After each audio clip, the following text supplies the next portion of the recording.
Hey, what's up, it's iCkEdMeL. How you guys doing? And we're going to be looking first at the video surveillance that was released of Quawan, the mother and the child that picked him up. This is from KLFY 10 News. Why there was no Amber Alert issued the night that they reported him missing. State police say that that's because this was not an abduction, and now new video evidence we've obtained proves that. This video shows Quawan Charles sitting in his front yard at 1:37 in the afternoon. That's him at the corner right here. On October 30th. After a silver car passes, Charles chases after it. Several minutes later, the car pulls into Charles's home. Charles, a teenager, and the teen's mother get out of... I wonder why several minutes later. Like, why he's waiting at the corner for them. I'm just thinking out loud. They come and pick him up, and then he runs off, and then they come back. Afternoon, October 30th. After a silver car passes, Charles chases after it.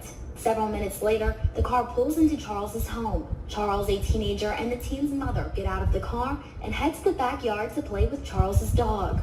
At 1:45, Charles and the other two individuals walk back to the car, jump in, and drive away. My understanding is that he left with a friend and a parent. That doesn't fit the criteria of an abduction, you know? This is ultimately why an Amber Alert was never issued. Records show Charles's mother calls Baldwin Police at 8:04 that night to report him missing. Baldwin Police started searching the town for possible locations Charles could have been, and after he was not found, police entered the missing person report into NCIC. I did hear that too. Somebody reached out to me last night, off the record, but I did hear that they input him into the system. There's an issue though that I saw now that the lawyers they're putting through, because they were stating that Baldwin Police alerted the Louisiana State Police, I think it is, and there was supposed to be a level 2 media advisory, meaning like something was supposed to go out at least, and supposedly that was never done. We'll take a look at that later at the document. Or the National Crime Information Center, and continued their investigation. Charles's family continuously questioned why an Amber Alert was not issued. Baldwin Police and State Police say his disappearance did not meet the criteria for an Amber Alert. So the criteria must be that the child must be 17 years of age or younger. They must be an abduction.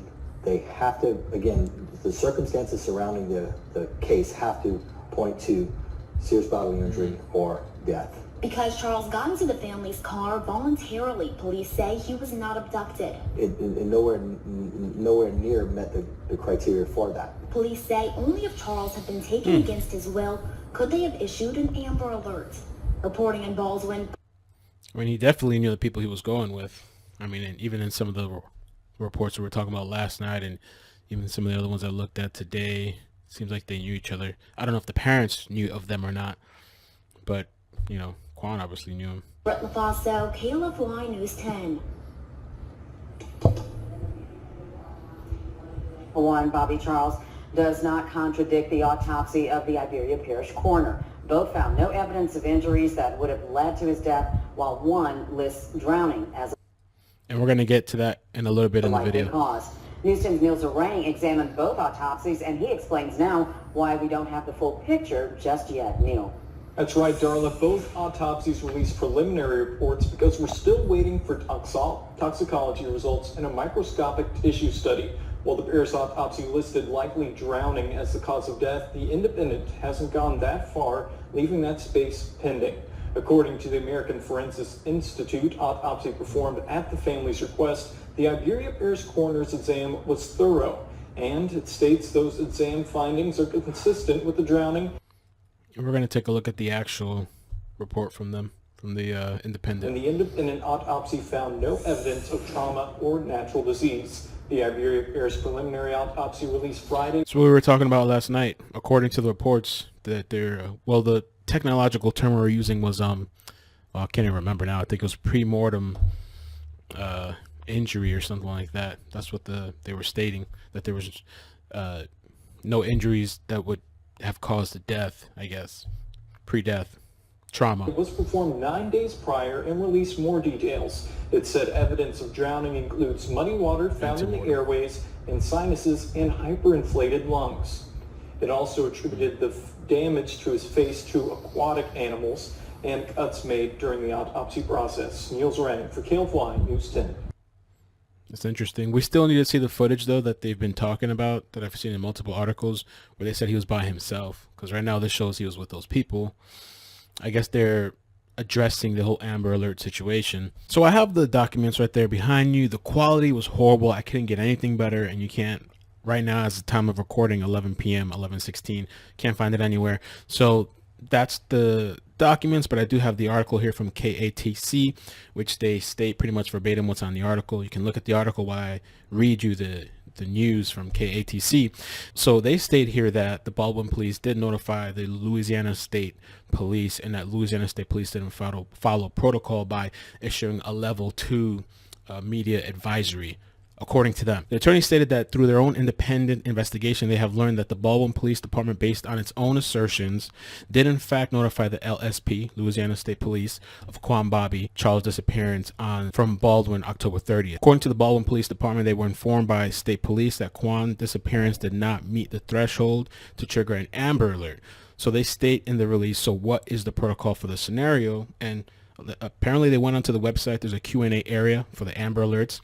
What if the case does not meet the criteria on the LSP website? If the current case does not meet Louisiana's criteria, there's a level 2 action plan called the Endangered/Missing Child Advisory.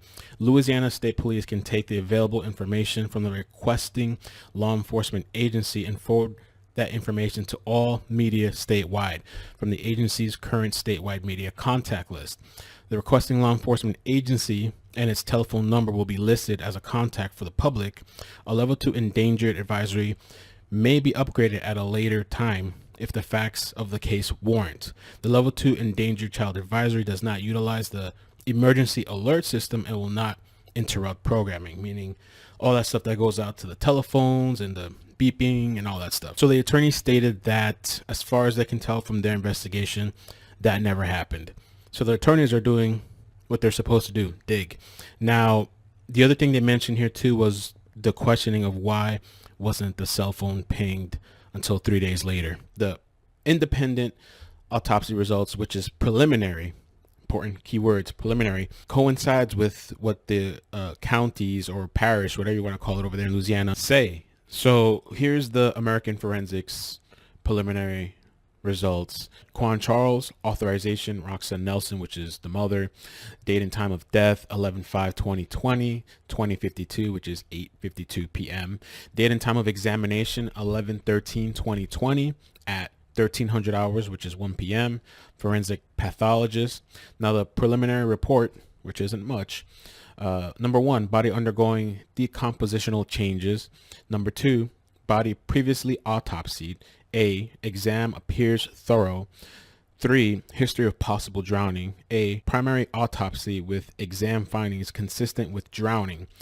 4, no evidence of trauma or natural disease, which is something we talked about last night from the original preliminary results that we were reading, where I think it was one of the articles used the terminology ante-mortem, saying and indicating, and even the report stated too, according to them, that what we saw wasn't let me just read it directly from the Daily Mail. The coroner's preliminary autopsy report had said, at this time, there is no evidence of ante-mortem trauma or pre-death injury to Charles. At this time, any cuts on his face were made as a part of the autopsy, and other damage probably caused by aquatic animals since he was found in a body of water.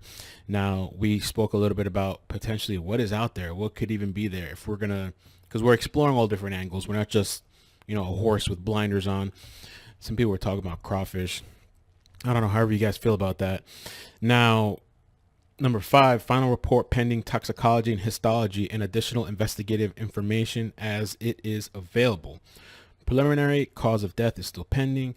Manner of death pending. We're going to get into the conversation of homicide in a second, but I just wanted to briefly read a little bit of TMZ and the New York Times, and also with regards to drowning and how he drowned, what happened. You know, we obviously don't know.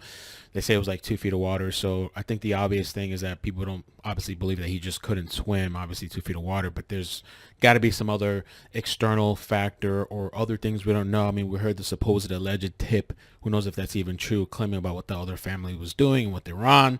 So there's a lot. We're still waiting on the toxicology, histology, and other stuff as well. According to TMZ, they say here, because they They obtained the report and they had their experts, which concluded the same thing as possible drowning. They also say that the initial autopsy conducted by the coroner's office in Iberia Parish, Louisiana, that's what I meant to say previously, was thorough. The independent autopsy also mentions no sign of trauma or natural disease, which is interesting and important, and it's still initial preliminary, but people were looking at the picture and saying that this has to be all kinds of things, and that the body was undergoing decompositional changes upon arrival. With all that said, the jury's still out on Quawan's exact cause of death and the manner of death. Something I also thought that was worth reading, Iberia Parish posted this on Facebook on November 14th. I'm going to skip down to below where it says some of the facts. Just as we do in any case involving someone found deceased in this manner, we immediately began treating this as a homicide investigation at the very moment we found Quawan. This is an ongoing homicide investigation. Quawan Charles was not residing in Iberia before or at the time of his death. Our investigation indicates that a parent of Quawan in Baldwin, Louisiana on October 30th, as we spoke about last night, of a potential disappearance. Further, that local department notified their local sheriff in St. Mary Parish of the potential disappearance. However, our office in Iberia Parish was not notified of the potential that we had a missing person in our area until November 3rd, when we were contacted by a parent of Quawan Bobby Charles. On November 3rd, with amazing speed and through the great work and team of Iberia Sheriff's Police, we were able to locate Quawan within a matter of hours of being notified he might be missing. Since that time, we launched a homicide investigation. We have been aggressively gathering evidence. We have conducted multiple in-person interviews with those who knew Quawan and those who may have interacted with Quawan before his death. We gathered evidence at the home of individuals who reportedly were with Quawan just before his disappearance, which all this stuff we talked about last night, and are actively tracking their whereabouts. We have spoken with at least one eyewitness who reportedly saw Quawan before his death in the area near where he was later found. All this stuff we mentioned last night. We have obtained and reviewed video evidence showing Quawan Charles near the area. Video evidence, which I would like to see, and hopefully they release, and maybe they will. The video evidence indicates no other individuals were present with Quawan or anyone else present for some time before or after he is seen on the recording, which I think is kind of interesting. I definitely think it should be released to the public, but it almost makes you wonder about that neighbor tip or whatever that person was that called and said supposedly that the family was doing things. Anyway, I'm going to leave with that. Thank you guys for all the support. It's kind of late. I'm going to post this late, I guess, tonight. Just throw it out there, see what happens. Hope you guys are safe. Take care. If you haven't checked out last night's live stream, definitely go check that out. Hit the like and subscribe, please. Take care of yourselves and peace.